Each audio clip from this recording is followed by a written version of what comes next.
Welcome to MojoPlays. Today we're looking at the times Rockstar Games caused outrage. For this list, we're reflecting on some of the times Rockstar has made headlines for, well, being Rockstar. Me and the boys will be around in the neighborhood in case you need any heat taken care of. Before we begin, we publish new content all week long, so be sure to subscribe to our channel and ring the bell to be notified about our latest videos. Let's start off with the most notorious case of all, hot coffee. Grand Theft Auto San Andreas. You want to have some coffee?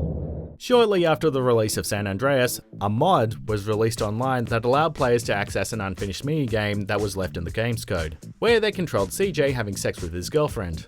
When this was brought to light, Rockstar faced severe repercussions in the real world, since the minigame's existence was not disclosed to the ESRB when they were rating the game. Could be better. What you got to say? You're not a bad dancer. The mod led Rockstar and Take-Two being sued by the city of Los Angeles in 2006, as well as another lawsuit being filed by an 85-year-old woman who bought the game for her grandson. Take-Two was also accused of consumer fraud by various people. The game was recalled and the unfinished minigame was finally removed, though versions of the mod still exist online. You want coffee, baby? Torture scene from Grand Theft Auto 5. Loosen him up. Oh, no, please. I tell What? you what you Loosen want him to up! know. No, please. GTA landed Rockstar in hot water once again in 2013. What else is new? When players began to reach a certain part in the game's main story. The mission, by the book, sees resident psychopath Trevor interrogate a man on behalf of the FIB employment methods ranging from waterboarding to pulling out his teeth. I just had them lasered. Are they still alive? Since the player actively has to perform this torture, GTA 5 was criticized for encouraging violence. Rockstar defended themselves by saying the mission was a satire on the US government's own use of torture, but people still felt that it was a little bit unnecessary. Even Trevor says that torture is quote, useless as a means of getting information. Satire or not, still, some people still thought that this moment was more than they bargained for. Come on, please. Shut up! That's a sport. Same-sex kissing. Bully.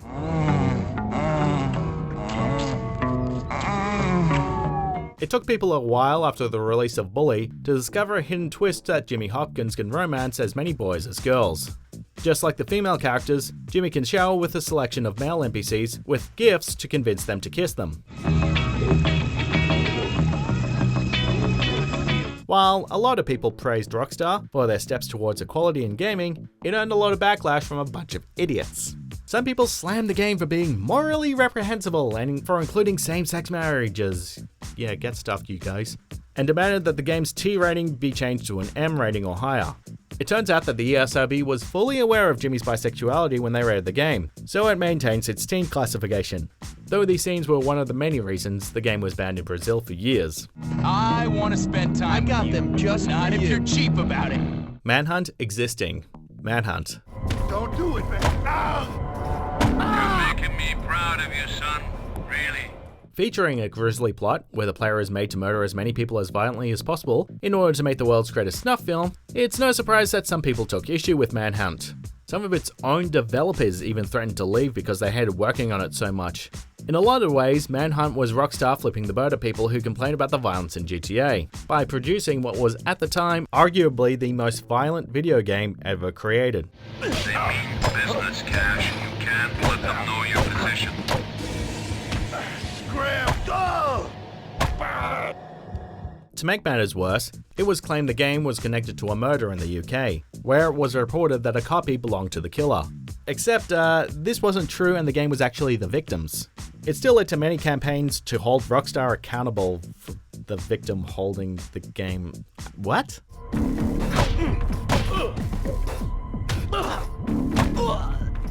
The dastardly achievement. Red Dead Redemption. There are other ways to a girl's heart, you ass! As far as Rockstar Games go, Red Dead Redemption didn't cause anywhere near as much as fuss as some of its siblings. With its violence firmly centered on the spaghetti westerns that inspired it, it was far removed from what many perceived as the imitable acts of Grand Theft Auto. But it was still a Rockstar game, so people were still desperate to find fault, and this came by the way of the dastardly achievement, which you earn by hog-tying a woman and then leaving her on the train tracks to get run over.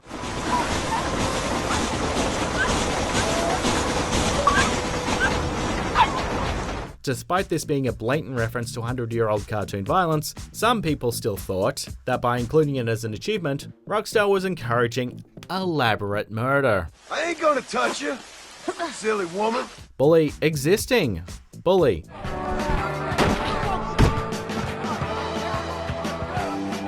Kids playing GTA was already controversial, but the release of a Rockstar sandbox title specifically aimed at a younger audience had people frothing at the mouth. While you'd be hard-pressed to find any actual gamers who disagree that Bully is one of the best video games of all time, people outside the industry were quick to accuse the game of encouraging bullying amongst the teenagers it was courting.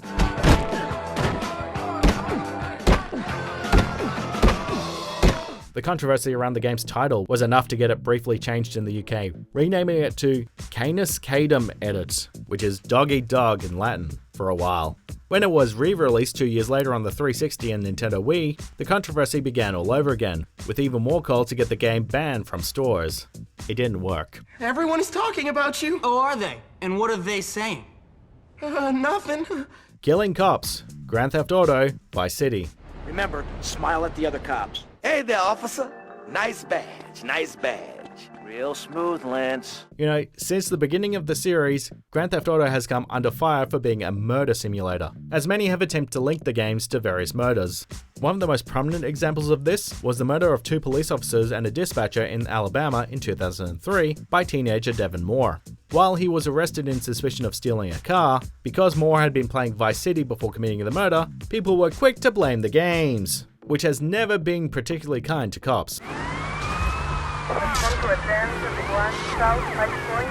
Again, Rockstar was sued by the families of the victims for their alleged involvement, though it was ultimately ruled that GTA had nothing to do with the crimes.